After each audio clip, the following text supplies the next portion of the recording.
Assumption questions are typically considered to be harder critical reasoning questions, but they're basically like a special type of strengthen question.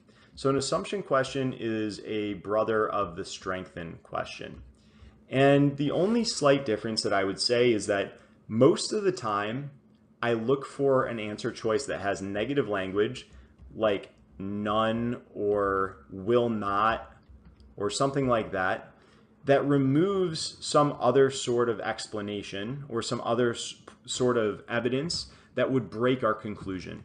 So I'm defending my initial conclusion by saying something else did not happen. So for example, in this situation, and pause the video in a second if you want to read this, we have a science experiment. And in science experiments, we want to control for variables. So pause this for a second and give this a read if you want, and then we'll tackle it. So a science class is conducting an experiment to test the effects of sunlight on plant growth. Class plants one seed in a pot, puts it on the windowsill. The other plant goes in a closet. After 1 month, the class finds the plant on the windowsill has grown considerably while the plant in the closet has not. So we can reliably determine that sunlight causes plants to grow.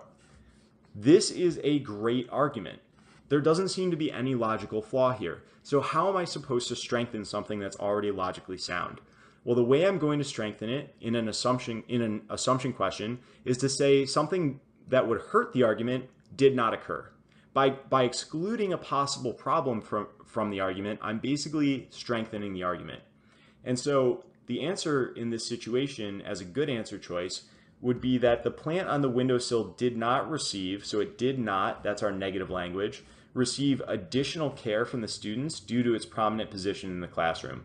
Because if it had received additional care, that would bring in a new variable that we weren't controlling for. And maybe that would have caused all of the growth in the plant. And in that way, we wouldn't be able to determine whether or not sunlight causes plants to grow. Because maybe the students in the class watered the plant on the windowsill every day, but they didn't water the plant in the closet ever because it wasn't in front of them and they didn't see it. So that would introduce a new variable that would muddy our information and not allow us to draw an accurate conclusion.